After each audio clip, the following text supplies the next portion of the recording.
And then you have the Day of Judgment. One segment of the Day of Judgment is 50,000 years. فَإِنَّ الْجَنَّةَ هِيَ الْمَأْوَى. Allah subhanahu wa ta'ala then tells us in the Quran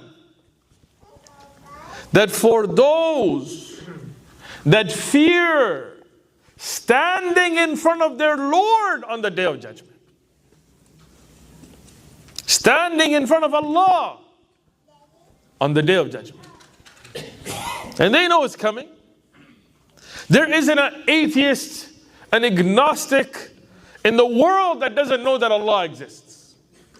They may say it, but I don't believe that they believe it.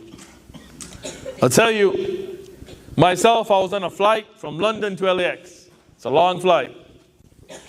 And I was wearing the same garb as I am here.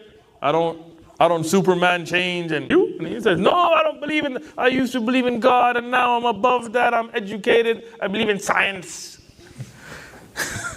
So it's funny, I believe in science.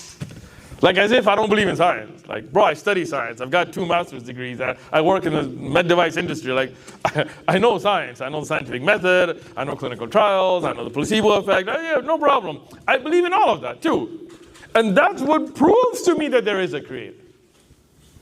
As Dr. Keith L. Moore, who was one of the foremost authors in the field of embryology, he said, when you look at the scientific medical of the Quran, there is no way that you could have any conclusion except that Allah revealed this to the Prophet ﷺ. Go look him up. Keith L. Moore. He literally wrote the textbook on human embryology. Literally. So I was like, no, I believe in science. I started having a discussion with him. And as the flight was going, boom, the flight shook. And it was like a hard, like it wasn't just trembling like the flight, like we felt our guts come up, And he goes, oh God, oh God. I'm a funny guy, so I turned to him and I said, wait, well, who? Oh, who? Like, who are you calling upon? You don't believe in God, right? And he goes, not now, right? So what does that tell you? That in his heart, he knows there is Allah, right? And they were like, I want to bring you some bacon, and I want to put some bacon in your face, and I just had bacon. Like, bro, like, you think I care if you want to put that filth in your mouth? Like, go ahead. Like, it doesn't affect me any. But I asked him a question. Did Jesus eat bacon? Did Jesus eat pork? Because you say you love Jesus. Jesus is King. Jesus is Lord. All these slogans. Jesus, the reason for the season. But you're putting that filthy bacon all over the place. Would Jesus do that? And you just see him not have like glared out. Like they never thought about this. Right? One of them brought up halal meat. Oh, you guys eat halal. What did Jesus eat? You think he went to Safeway and Albertsons and stuff? Not the kosher lifestyle that he lived is in accordance to halal. You haven't read your books? And when you ask them one simple question, everybody knows the truth. They put themselves in little echo chambers to keep ignorant. Because when you bring knowledge, then they run. Right now we have put a challenge out to Mr. Shimon and changed dates for him. And his ghosts disappeared, ran, hiding. We offered to pay for his flight face to face, or if he wants to be out of his bathroom, we offered to do it online, live. We had given him 2 dates, but he wants his paganism, so no problem. We gave him a different date, the 30th. No response. Why? Because he knows. So, when you realize that, and you know haqq from batil, and you know that you will be standing in front of Allah subhanahu wa ta'ala, and you know that Allah will take account of you, then your priorities change. Then your mindset changes. Then your daily routine changes. Because then you realize that when I go in front of Allah, How long are you going to live in this worldly life? How long? Give me some numbers. 30 years? Huh? A day or part of a day? Good.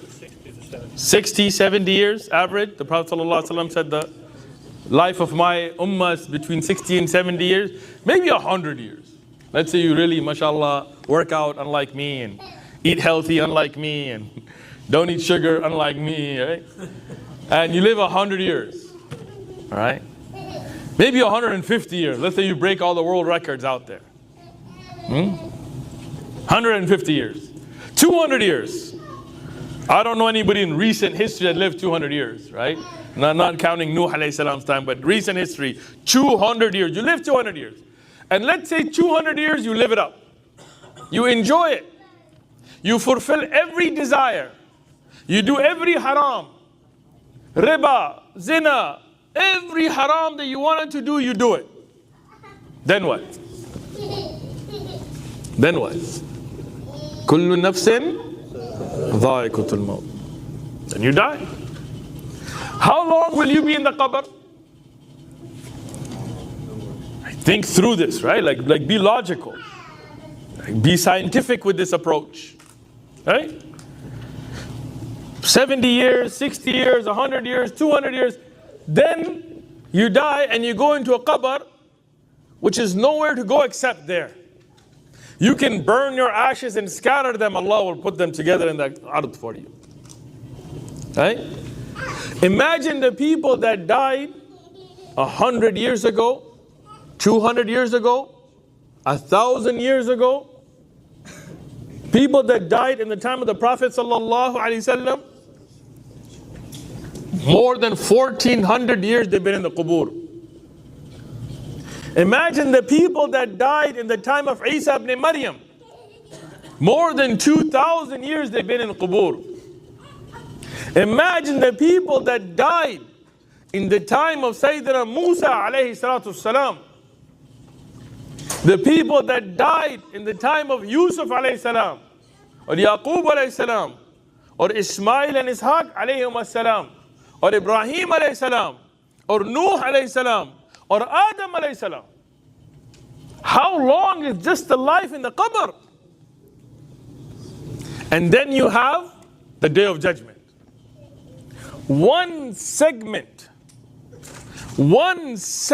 of the day of judgment is 50,000 years.